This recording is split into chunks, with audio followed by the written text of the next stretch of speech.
Hey guys, today I'm going to be doing an opnsense install. That's right, not a pfsense but opnsense. So this is the forked version of pfsense, and the main reason for doing this is pfsense is not going to support these boxes with version 2.5 coming up. I really love these boxes, there's nothing wrong with them, but I do want to have updated support for the clients that I currently have these installed. So I have a bunch of small law firms and clinics that are still using these. There's nothing wrong with them. If opnsense can do the job and provide the security updates, that solves one of my problems. I'm going to be using a Kingston USB key to put the installer on. I'm going to swap out what is currently in the router and use a Kingston 60 gig mSATA disk. We'll need to use a serial port connection, use a serial port to USB adapter, plus a serial port extension cable. First I'm going to need to swap out the mSATA drive.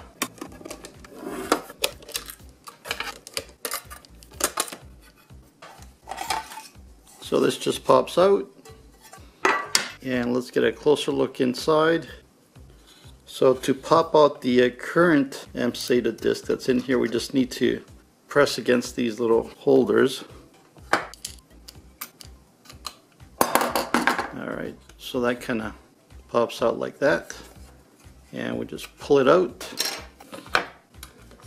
and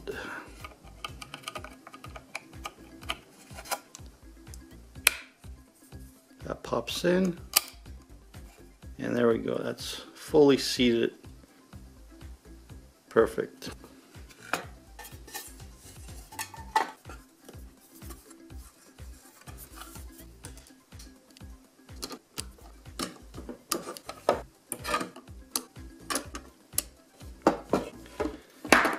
Let's start off by going to the opnsense website. So first impressions is it doesn't look as great as I would like it, but it's just a website. Let's jump over to the pfsense site.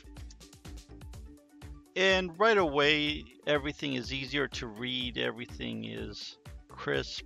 It just looks better. Okay, but the important thing is the software. So let's go back to the opnsense site and go to the download section. We have our similar downloader options, just like in pfsense. We have the architecture.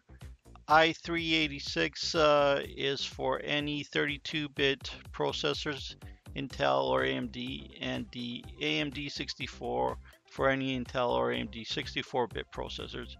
We're going to go with the 64-bit image, and we're going to choose the serial interface and mirror location. Let's just pick something on the East Coast and hit download. And while that's downloading, let's just jump over to the pfsense site and check their downloader. And again, very similar, except here we have the option to choose two different versions. The architecture is the same, as well as specific Netgate ADI versions and the mirror location. And again, the pfsense site looks much better. Everything's laid out much better, and it just looks a little easier to choose what you're looking for. Alright, while it's downloading, let's see if we can find some information on how to install this. Installation and configuration, getting started page. Let's take a look at that. Alright, let's look at the hardware recommendation. You could install this in a virtual environment, and these are the requirements. Minimum hardware requirements. You could get away with a 500 megahertz single core CPU and 512 megs of memory, and install an SD or compact flash card, 4 gig. And the recommended configuration is a 1.5 gig multi-core CPU with 4 gigs of RAM and 120 gig SSD. The installation instructions look similar to pfsense. So what I'm going to do is just install it the way I would install pfsense, and let's see what happens. First thing to do, since it's downloaded, what we need to do is uncompress this. And what I like to use to do that on Windows is a 7-zip. It's one of my favorite programs. And I'm just going to double click on the file we just downloaded. And we can see that it's inside that file is the image file. This is what we're going to transfer to a USB key. So the easiest thing for me to do is just simply reveal my desktop and just drag this out of there, and that's how easy it is to uncompress it. And there's the file that we're going to need to put onto a USB key.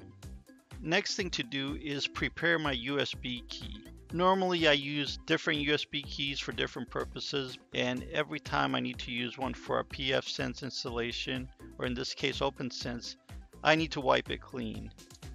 I'm inserting my USB key now, and I'm going to use this mini tool partition wizard. This allows me to remove any existing partitions that are already on the USB key. It does it much easier than using the built-in Windows utilities.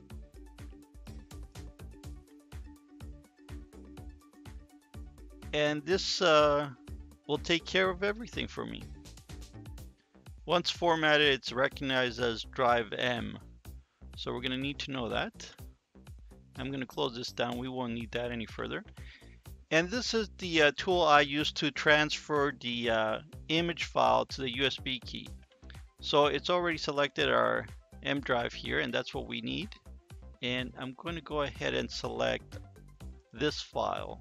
So it's on our desktop, and there it is. So I'm going to click on it, and I'm going to hit write. And we get a warning. We can safely ignore this. Hit continue with yes. And our image is being transferred now to our USB key. And we are halfway there. And we're done. And that's it for this program as well. We won't need to use that any further. And I'm going to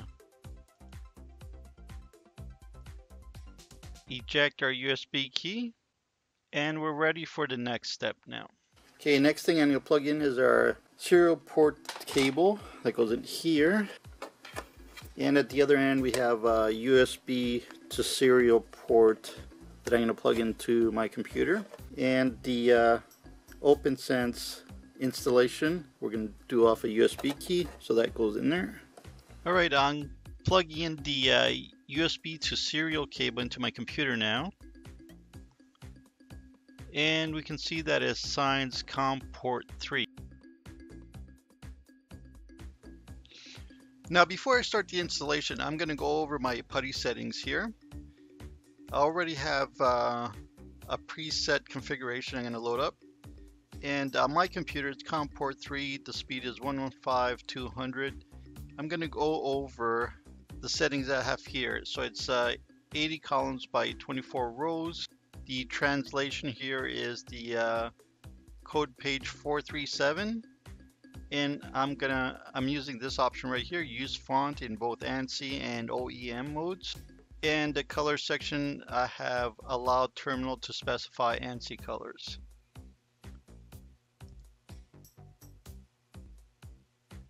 So I'm going to open up. I'm restarting my PC Engines router now and pressing F10 to select the boot device. And I'm going to choose option number 1. And we get the opnsense installer screen. I'm going to let it choose all the defaults. We're installing a 17.7 version. So I'm going to let the system assign the interfaces automatically. And so it's configured that WAN with RE1 and LAN with RE0.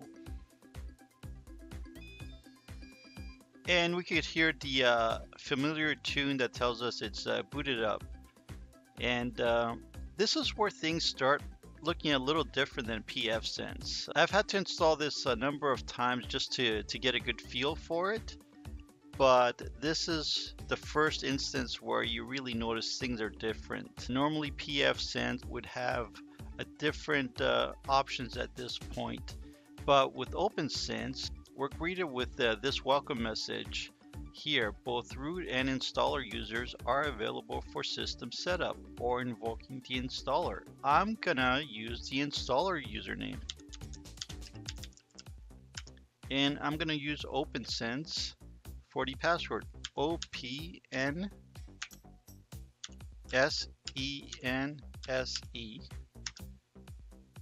And again, things look a little different. So what I'm going to do is pull up a pfsense install on the exact same hardware, so we can actually see what the difference is. So I'm going to put it right beside here so we can do a side-by-side comparison.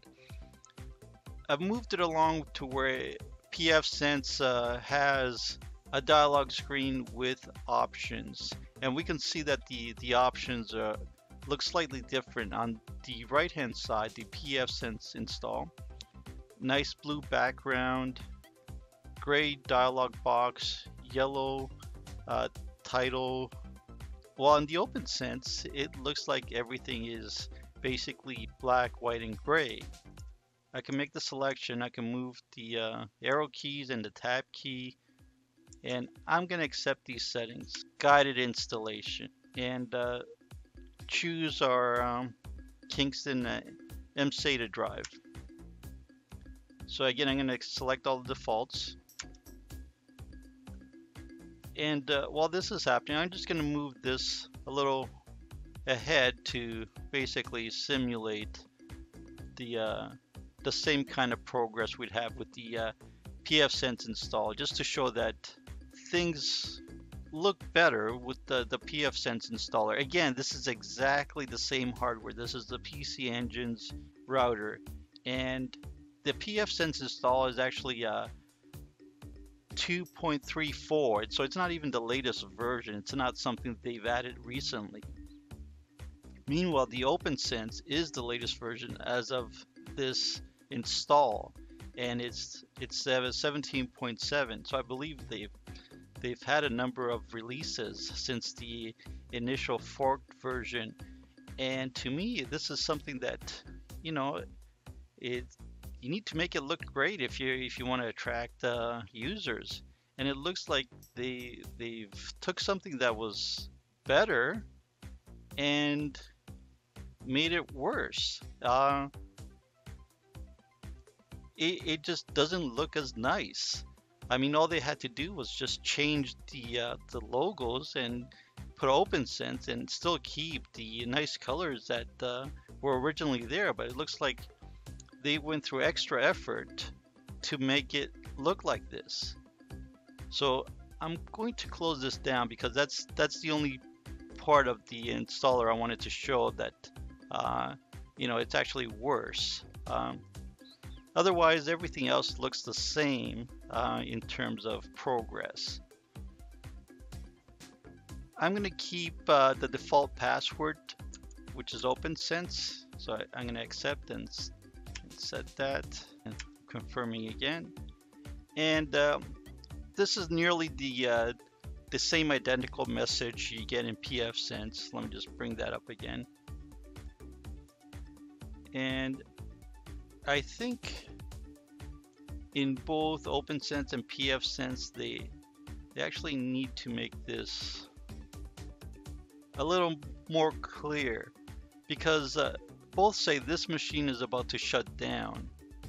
It's not actually about to shut down, it's going to reboot, and the selection here on both indicate that it's going to reboot, but the message on top says it's going to shut down. I've always found this wrong. I don't know why they don't update it to just say it's going to reboot. So I'm going to close this down so we don't get confused, but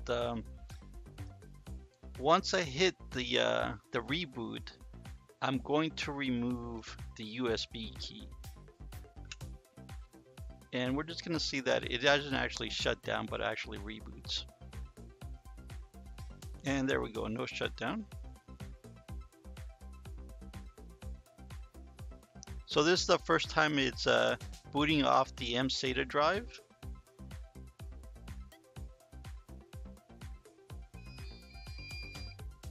And we're back again. It doesn't look like pfSense. So normally when pfSense boots up, you have an actual menu of choices, and right now you don't see that here. But as it turns out, it looks like this is a security precaution that is enabled by default. So if we want to see that menu, all we have to do is log in. So I'm going to log in with root and opnsense for the password. And there's our familiar menu. All right, so I'm going to minimize this down, and I'm going to open up the browser here. I'm going to log in, and just like pfSense, you get the typical warning here. So it looks, you know, a little different, different theme, you know, the opnsense logo here. We log in with root again, not admin, but root. So that's another difference. And again, opnsense for the password. We also have the initial setup wizard here. So I'm going to go through it. I'm going to put the Google DNS servers like I normally do. And I'm going to check that. And I'm going to leave the time zone information alone. And again, I'm going to leave everything defaults just because this is a test system, and we're just going to go through some of the menu options. And again, I'm going to leave this empty because I'm going to accept the defaults, and we're going to hit reload here. And we're going to click to continue to the dashboard.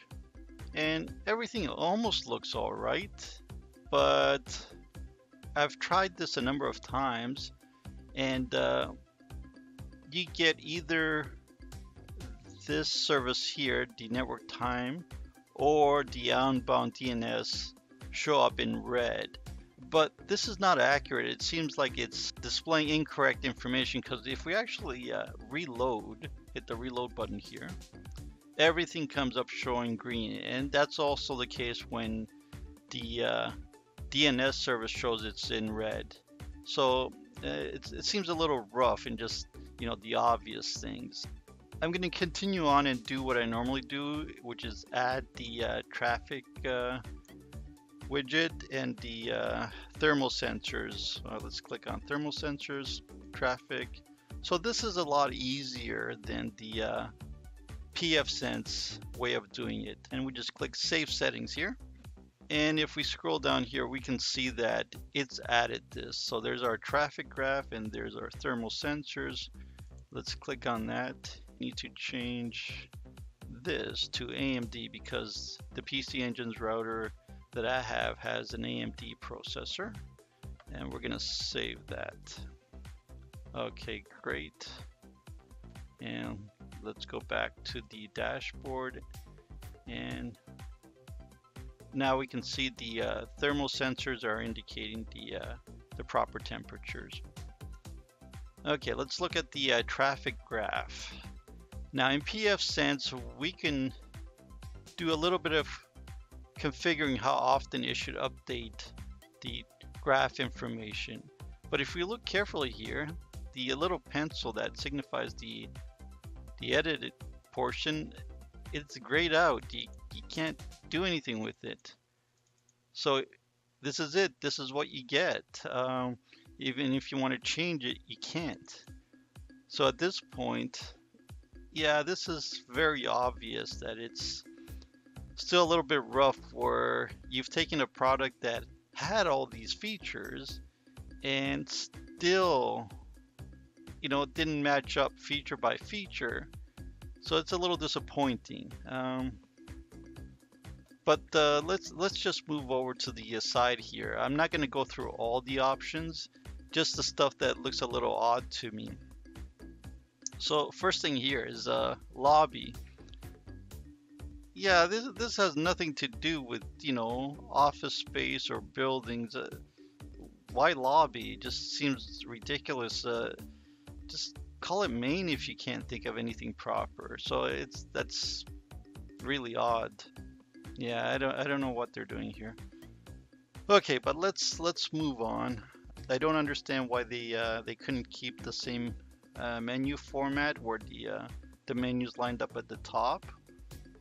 Maybe it was a limitation of the frameworks they're using, but you know, let's just move on. So health here. Yeah, I'm not so sure health is the proper term here. Yeah, I don't see that it's displaying anything that has to do with the health of the system. Let's look at the backups here. And things look familiar here, except that there's a Google Drive here. So it looks like you can save your configuration to a Google Drive. I'm not quite sure if that's a good idea or a bad idea at this point, because you would need to put in your Google Drive credentials here. And yeah, I'm not sure what to think about this feature at this point. I'll have to think about it. Alright, so one of the things I use with pfSense most often is the traffic shaper. And we can see that right away it's different.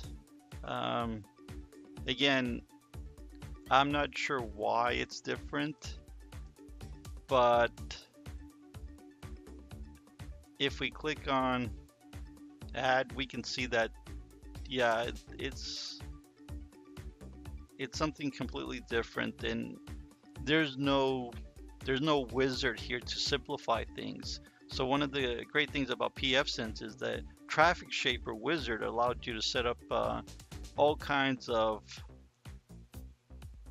things really easy just by inputting your download speeds and things you wanted to give priority and set up VoIP. But here we don't have any of that. Again, so they've taken a product that has all these features already there, move them around, change some features completely different, and did not provide an easy way to accomplish the same thing. So I don't know what they're thinking here, but let's just move on. So the VPN stuff looks the same. I'll have to test it out, so I don't see anything obvious here. With pfSense, you can change the theme. This looks okay, but it would be nice if they had different themes, so let's see if we can find that somewhere. Alright, I finally found it. So under System, Settings, General, we have the option to change the theme. And we only have a choice of one, which is the default. So that seems like a big waste of time. So another thing that looks different is this tester here. I think in pfSense is the authenticator option. Again, why change names? Just keep things the same if they're properly described in the first place. Alright, I think I'm going to test the system for a while and do a second part, and hopefully I'll have more positive things to say about opnsense. My first impressions of this, it doesn't look like it's such a great product at this point. Maybe what's here really works really well, and it's good enough for many users, but for me it looks like it's still a little rough. I might have to sit on this for a while, but I will test it some more. So I know this didn't come off sounding that, you know, it didn't come sounding like it was a great. I honestly expected more. I thought it would be better. Just my first impressions, it doesn't look so great. I thought after all this time, after it was forked, that it would be better. But you know, some things like the traffic shaper, that's a big disappointment. The initial installer console screen, that didn't look great either. And some things just looked like they were moved around, names changed for no specific reason other than to just be different. So I'm gonna end it right here, probably do a follow-up. Let me know if I'm wrong, but my gut instinct tells me that it's not ready yet.